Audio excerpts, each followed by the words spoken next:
Je n'aime pas me mettre en maillot de bain publiquement. C'est ce qu'une femme m'a dit un jour, habillée en maillot de bain.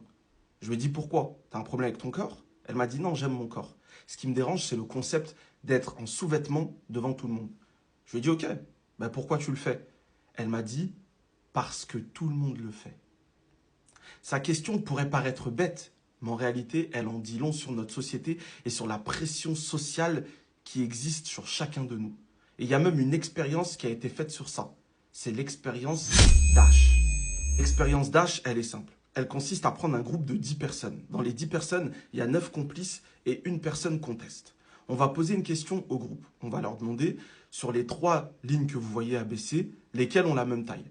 Et on va demander aux 9 personnes complices, à haute voix, de répondre n'importe quoi. De dire, par exemple, A et B ont la même taille. Donc, ils vont tous répondre ça à haute voix.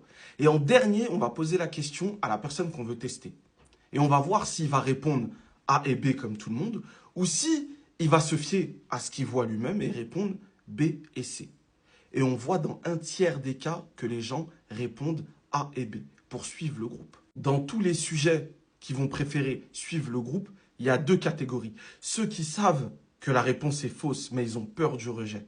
Donc, ils ne veulent pas aller à l'encontre du groupe pour pas être rejeté, pour pas être critiqué, pour pas être différent. Et tu as une autre catégorie de personnes qui va aller jusqu'à douter de sa propre perception et se dire, si tout le monde dit ça, c'est que eux ils ont raison et que moi j'ai tort. Tout ça pour vous dire que la pression sociale, c'est quelque chose de très réel qui peut avoir de lourdes conséquences sur nos vies. Ça peut aller jusqu'à faire mentir des gens ou leur faire douter de leurs propres principes, valeurs et perception des choses. C'est pour ça qu'avoir confiance en soi, c'est primordial dans cette société. Sinon, très rapidement, on peut ne plus être nous-mêmes et vivre en fonction des autres. Et c'est réel.